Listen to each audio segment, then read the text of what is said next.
자, 오늘 기초성경 공부 제3과 우리 침례에 들어가겠습니다. 자, 그럼 먼저 거기 보시면 밑에 질문. 구원받은 후에 제일 먼저 해야 할 일은 무엇인가? 이거죠. 자, 좀 전에 제가 설명드린 대로 이제 내가 하나님의 아들이 됐으면 나는 아버지가 원하는 대로 살아야 되잖아요. 그럼 아버지가 일단 아들한테 가장 먼저 원하시는 게 뭘까? 일단 가장 그거부터 먼저 해야죠. 자, 원하는 게 뭐냐면 침례에 순종하는 거다 이거죠.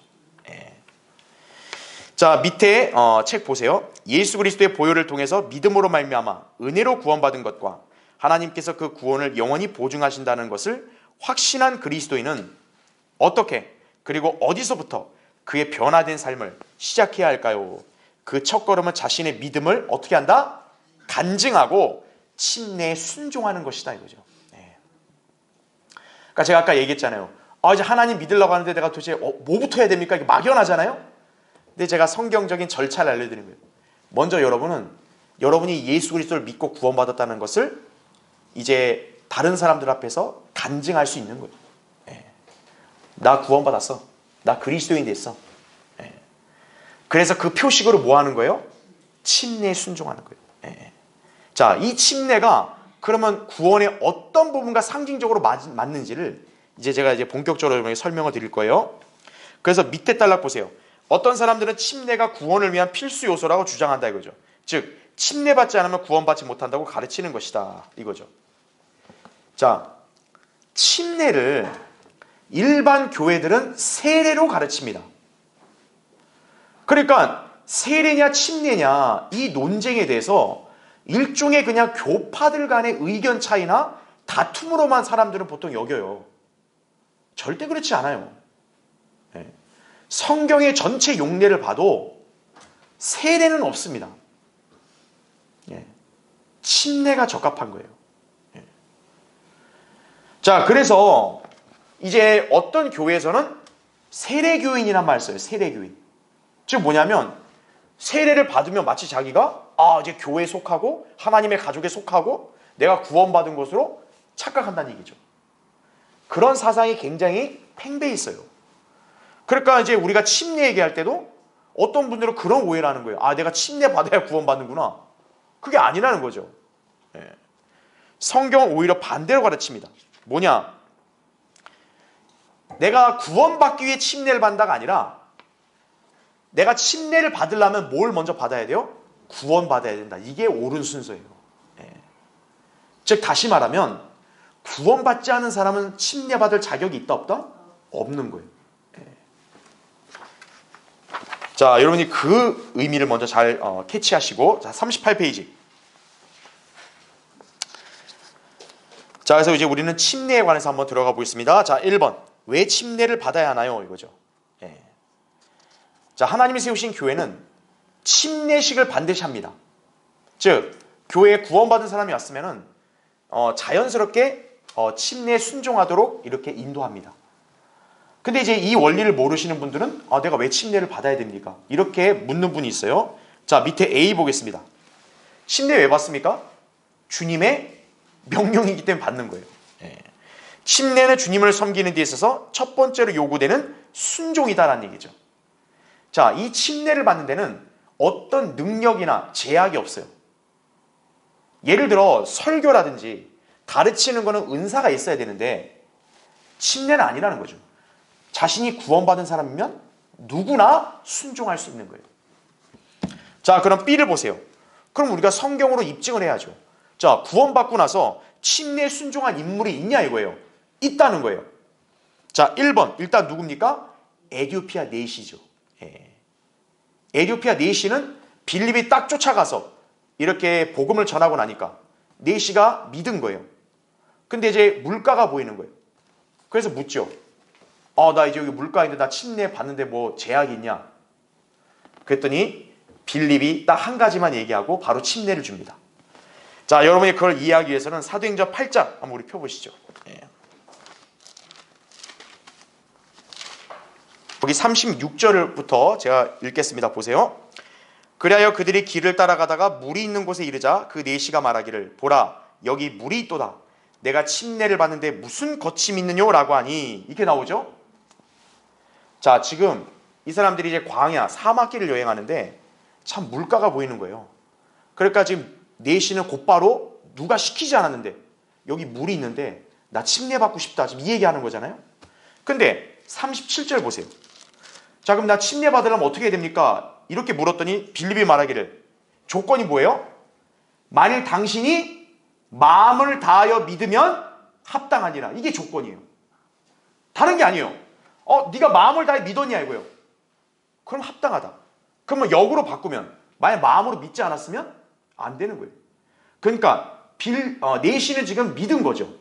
믿었기 때문에 지금 뭐라고 얘기하는 거 보세요. 그가 대답하여 말하기를 나는 예수 그리스도가 하나님의 아들이신 것을 믿나이다 이거죠. 이게 신약적인 구원의 진리죠. 즉 뭐냐면 빌립은 뭘 체크한 거예요? 내시 당신이 침례받고 싶냐? 당신 구원받아야 된다 이거예요. 구원 확실히 받았냐 이거예요. 그러니까 빌립이 그렇게 물으니까 내시가 자기의 믿음을 고백하죠. 나는 예수 그리스도가 하나님의 아들인 걸 믿습니다. 오늘날로 따지면 여러분이 저는 예수 그리스도가 나의 구주라는 사실을 믿었습니다. 똑같은 거죠. 자, 그 고백을 들으니까 이제 어떻게 한 거예요? 거기 38절 보세요. 그러고 나서 그가 마차를 세우라고 명한 다음 빌립과 내시가 자, 잘 보세요. 여러분 침례가 왜 맞는지가 여기 나오는 거예요. 빌립과 내시가 둘 다 어디로 내려갔다가 나와요? 물로 내려가서 나옵니다. 빌립이 그에게 침례를 주니라. 그 다음에 39절 잘 보세요. 그들이 그 다음 어떻게 했대요? 물 속에서 올라오자 이렇게 나옵니다. 주의 영이 빌립을 데려가시니 이렇게 나오죠. 자, 여러분 여기서 왜 세례가 아니라 침례인지를 여기서도 보는 거예요. 지금 침례를 받는다 했을 때 만약에 이게 세례, 물 뿌리는 거라면은 빌립이나 내시가 물 속으로 들어갈 필요 없죠. 그냥 그 물 앞에서 그냥 무릎 꿇고 빌립이 물로 탁탁 하면 되는 거예요. 그렇죠? 세례라는 건 물을 뿌리는 거니까. 그런데 지금 중요한 것은 빌립과 내시가 둘 다 어떻게 했대요? 물 속으로 들어갔다고 얘기하죠. 물 속. 그 다음에 39절에는 물 속에서 그 다음 어떻게 했다? 올라왔다. 그거는 뭘 의미하냐? 바로 빌립과 내시, 특히 이 침례받은 내시는 그냥 물가에 들어갔다 차원이 아니라 물에 잠겼다가 올라온 거예요. 그러니까 물 속에서 올라왔다는 거죠. 침례와 세례의 표면적인 차이가 뭡니까? 침례는 이제 물 속에 잠궜다가 올리는 거예요. 세례는 뭡니까? 그냥 물 뿌리는 거죠. 그러면 성경의 용례를 봤을 때 뭐가 맞는 거예요? 침례가 맞는 거죠. 침례. 물에 잠기는 게. 침례란 단어의 용어 정의가 뭐다? 잠긴다라는 게 잠긴다. 예. 자, 그 다음에 이제 사도 바울도 사도행전 9장에서 예수님 만나 변화된 다음에 침례에 순종했어요. 누가 시키지도 않았어요. 그러니까 구원받은 사람이라면 침례에 순종하는 것은 당연한 절차예요. 그 다음에 39페이지 보세요. 사도행전 16장에 빌립보 간수도 그 가족도 이렇게 구원받고 침례에 바로 순종한 거예요. 바울이 얘기했잖아요. 주 예수 그리스도를 믿으라. 그러면 너와 내 집안이 구원을 받으리라. 자, 그랬더니 어때요? 그 집안이 구원을 받으니까 침례에 순종했다고 사도행전 거기 16장 33절에 곧바로 나온다 이거죠. 네. 그러니까 여러분이 알 수 있는 게 뭡니까? 구원받은 사람이라면 침례에 자연스럽게 그냥 순종을 하는구나. 누가 시키는 것도 아니고. 그렇죠? 네. 자, 그럼 39페이지 이제 2번 보세요. 자, 침례는 그럼 어떤 의미로 받는 것인가? 자, A 보세요. 침례는 자, 여러분 이거 잘 표시해 두세요. 죄에 대하여는 어떻게 됐다? 죽고 하나님께 대하여는 어떻다?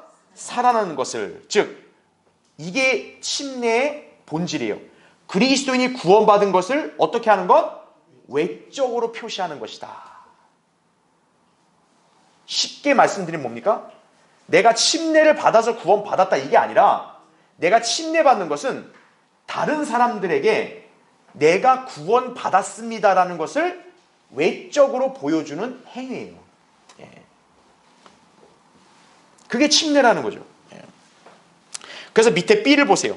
침례는 침례받는 사람과 그리스도와의 뭐를 나타낸다?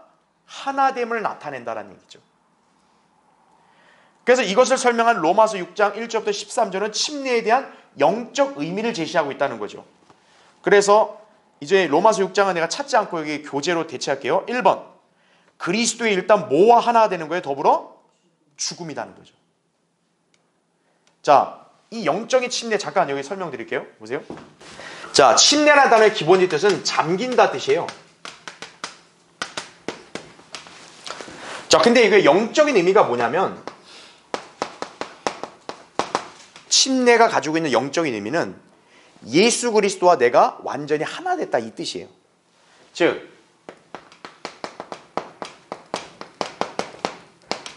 예수 그리스도와 내가 일치됐다라는 거예요. 즉, 내가 예수님을 구주로 믿고 구원받았을 때 여러분은 그때 순간은 다른 건 다 몰랐을 거예요. 근데 그 순간 어떤 영적인 일이 일어나는 거냐면 여러분과 예수 그리스도가 어떻게 됐다? 일치, 하나가 됐다라는 얘기예요. 자, 그러면 어떤 부분에서 이게 하나가 된 거냐? 여러분, 구원받는 복음이 뭡니까? 예수님이 나의 죄를 대신해 십자가에서 피 흘려 죽으시고 장사되었다가 3일 만에 부활하신 게 이게 복음이란 말이에요. 그렇죠? 그래서 내가 그걸 믿고 구원받은 거 아니에요. 그렇죠? 그러니까 내가 어떤 거예요? 예수 그리스도의 그거와 하나가 됐다는 거예요. 그래서 첫 번째, 예수님의 일단 죽으심. 즉, 예수님이 십자가에 죽은 것은 내가 그걸 믿었다 했을 때는 영적으로 뭐와 똑같다? 나도 그분과 똑같이 죽었다라는 것을 내가 그걸 인정했다라는 얘기예요. 그래서 죽으심과 하나 되는 거예요. 두 번째, 장사. 여러분, 예수님이 십자가에 죽고 나서 무덤에 안치됐죠. 그분의 시신이. 그렇죠. 무덤에 묻힌 거죠. 장사. 내가 예수님과 함께 죽었으면 어때요? 함께 장사되는 거예요. 그 다음 마지막, 예수님은 어떻게 했어요? 다시 부활하셨죠. 그렇다는 얘기는 나도 그분처럼 부활한다. 그렇죠. 바로 이게 구원의 복음이란 말이에요. 그러니까 침례는 뭐냐면 내가 이 사실을 믿어 구원받았다. 그게 바로 뭐냐면 내가 예수 그리스도와 하나가 됐다라는 영적 의미가 바로 뭐다? 침례란 얘기예요. 그래서 나중에 우리가 공부하겠지만 우리가 영적인 침례, 성령 침례는 무슨 뭐 은사주의 순복음교회처럼 막 해가지고 무슨 체험하고 이게 아니라 내가 예수 그리스도를 믿는 그 순간 내가 이미 성령 침례를 받은 거예요. 왜냐? 성령이 여러분 안에 들어오셨기 때문에. 그 하나 됐다는 얘기예요. 이게 영적인 의미입니다. 자, 그런데 이 영적인 의미가 어떻게 되는 거예요? 이거를 내가 이제 영적 의미를 외적으로 표출시키는 거예요. 왜냐? 영적인 건 여러분 눈에 보여요, 안 보여요? 사람들 눈에. 안 보인다고요. 예를 들어 어떤 사람이 우리 교회 왔는데 우리는 구원받았는데 이 사람은 구원받았는지 안 받았는지 우리가 모른단 말이에요. 근데 이 사람은 나 구원받았는데? 아니 어떡해? 나 영적으로 다 이렇게 예수님과 하나 됐는데 그거 우리가 눈으로 다 봐요, 못 봐요? 못 보잖아요. 그러니까 뭡니까? 내가 이렇게 됐다라는 것을 나는 확실히 믿었다. 확신한다. 그거를 내가 다른 사람들에게 어떻게 해요? 간증. 바로 이거를 이렇게 눈에 보이는 물리적 표시로 바로 간증을 하는 이게 바로 뭐다 그래서 우리가 침례라는 거예요. 침례. 그래서 구원받은 사람이 가장 먼저 해야 되는 게 뭐냐? 침례 순종이에요. 즉 뭐냐면 나는 예수님 믿어서 확실히 나는 예수님과 하나 됐어. 이거를 다른 사람들 앞에서 자신 있게 내가 몸으로 간증하는 거예요. 그래서 물을 침례받는 거예요. 그러면 예수님이 십자가에 죽었고 무덤에 장사됐고 무덤에서 일어났죠. 그거를 외적으로 정확히 표현하려면 이렇게 물 뿌린 세례로 돼요, 안 돼요? 안 된다는 얘기죠. 그래서 침례가 왜 중요하냐? 물로 침례받는 게 왜 중요하냐면 예수님과 내가 함께 십자가에 죽어서 무덤에 묻혔다. 그게 누워서 물에 잠기는 거예요. 자, 예수님 무덤에 일어났죠? 나도 부활했다. 그래서 침례를 받는 것이 그 사람의 구원의 정확한 간증이고 성경적인 거예요. 세례가 아니라고요. 세례란 용어는 어디서 나온 거예요? 로마 카톨릭이 만든 거예요. 성경에 없다고요. 오늘날 이 대다수의 교회들은 로마 카톨릭의 유산을 따라가는 거예요. 그냥 아무 생각도 없이. 그래서 침례가 여기 침례교회니까 침례가 맞죠. 이게 아니라는 거예요. 침례가 성경적으로 적절한 의미를 갖는 거다 이거예요. 그리스도인이 구원에 대해서. 그러니까 여러분 이걸 왜 받는 거다? 외적인 간증. 내가 앞으로 이제 교회에서 믿음 생활할 때 구원받은 사람들 앞에서 내가 간증해야 될 거예요. 나 당신들처럼 나도 똑같은 하나님의 아들이요. 당신이 뭘로 입증할 텐데 침례 순종하는 거예요. 나 이렇게 침례 순종하지 않냐? 간증이다 이거죠. 그걸 여러분이 이해하시면 돼요. 그래서 40페이지 자 위에 요약하면 이렇게 나옵니다. 침례는 자신이 어떻게 구원받았는가를 보여주는 공개적인 증거로서 영적 변화에 대한 가시적인 모형이다. 이걸 기억하시면 되는 거예요. 그러니까 나를 구원해 주는 어떤 수단이 아니라 여기 나온 대로 뭐예요? 영적으로 내가 이렇게 변화됐다는 것을 가시적으로 보여주는 모형이다. 이렇게 여러분 이해하시면 된다는 얘기죠. 그래서 밑에 C를 보면 그러므로 침례는 그리스도인이 공개적으로 신앙 고백을 하는 한 형태다라는 얘기죠. 그렇죠. 자, 그래서 침례에 관한 중요한 것은 여러분 거기 베드로전서 3장 한번 찾아보시죠. 성경 한번 더. 베드로전서 3장. 자, 베드로전서 3장 21절. 여러분 이 구절 잘 보세요. 우리 성경과 일반 교회들이 들고 있는 개역 성경이 얼마나 이게 큰 차이가 나는지를 이제 확인하실 거예요. 자, 21절 보시면 물은 벌써 여기 나오잖아요. 예수 그리스도의 뭐요? 부활하심으로 인하여 이제 우리를 구원하는 뭐다? 모형이니 나오죠. 여러분 모형이 실체입니까? 아니죠. 여러분 저기 아파트 모델하우스 가면 그 아파트가 앞으로 이렇게 생길 거라는 모형은 보지만 모델하우스는 모델하우스지 그게 아파트는 아니란 말이에요. 그렇죠? 바로 침례가 뭐다? 우리 구원의 모형이다라는 거예요. 모형. 특히 여기 부활하심이란 말이 나왔죠. 왜 부활하심이 나왔겠어요? 아까 얘기했죠. 물속에 잠겼다 일어나는 게 무덤에 장사된 사람이 다시 살아나는 부활의 상징이기 때문에 그런 거예요. 그래서 곧 뭐라고 해요? 침례라. 그래서 잘 보세요. 왜 침례가 우리 구원을 위한 게 아닌지 이렇게 나오죠. 이것은 육체의 더러움을 제거하는 것이 아니라 하나님을 향한 뭐라 그래요? 선한 양심의 응답이라 이거죠. 구약 성도들처럼 이 물로 뭐 침례받고 뭐해서 내가 죄 씻음 받고 이게 아니라 이 침례가 뭐라는 거예요? 내가 하나님을 향해서 양심의 응답이라는 거죠. 자기가 구원받았다는 것을 양심적으로 누구한테 고백할 수 있는 거죠. 여러분이 구원받아놓고 나 구원 안 받았는데요? 이렇게 말하면 그건 거짓말하는 거죠. 바로 내가 침례에 왜 순종하는 거예요? 하나님 앞에서 또 이 교회 앞에서 내가 양심의 고백을 하는 거예요. 나 이렇게 거듭났습니다. 자, 우리 성경은 얘가 잘 돼 있죠, 그렇죠?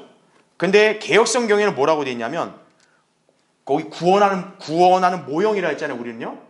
개역 성경은 구원에 이르는 표 이렇게 나온다고요. 우리를 구원에 이르게 하는 표.